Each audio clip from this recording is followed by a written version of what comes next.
আগামী 31শে মে তামাক বিরোধী দিবস। এই দিবসের যে উপলব্ধি, এটা আসল কথা হচ্ছে যে আজকে এই তামাকের ব্যবহারে যে আগামী প্রজন্ম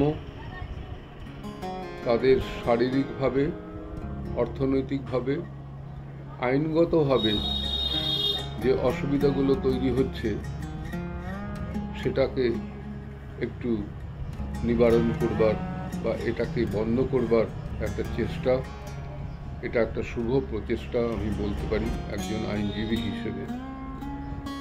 একটা সময় ছিল যে সময় আমরা বাংলা বা হিন্দি ছবিতেও দেখতাম যে নায়ক বা সহনায়ক তারা একটা সিগারেট মুখে বা হাতে নিয়ে তাদের ফিল্মে কথাবার্তা মনে হয় পৌরুষ তাতে মনে হয় আরো বেশি করে এসে যেত।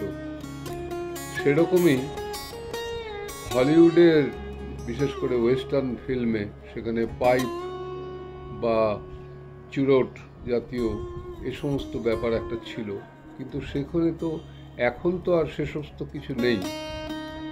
কিন্তু তবুও দেখা যাচ্ছে বহুল পরিমাণে এর ব্যবহারটা একটা সমাজে হয়তো কমে গেছে, কিন্তু একটা বৃহত্তর জগৎ যদি দেখতে হয় আমাদের বৃহত্তর সমাজে, সেখানে কিন্তু এর প্রতিফলনটা ঠিক আরও কাউন্সিলিং দরকার এবং এর যে ক্ষতি, এই ক্ষতিটা সম্বন্ধে সম্যক উপলব্ধি এটা সবাইকে এটা করতে হবে।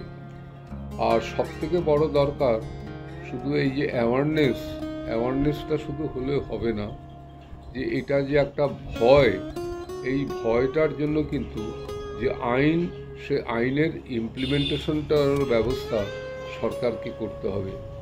তা আমি একজন আইনজীবী হিসেবে, আইনের ছাত্র হিসেবে বলতে পারি যে এটা আরও বেশি করে কঠোরভাবে প্রয়োগ করা হোক এবং বিশেষ করে এটা কাউন্সেলিংয়ের দরকার। কাউন্সেলিং করে আস্তে আস্তে এটাকে, এর ব্যবহারটা তাতে অনেক কমতে হবে, কমে যাবে বলে আমি মনে করি। ধন্যবাদ।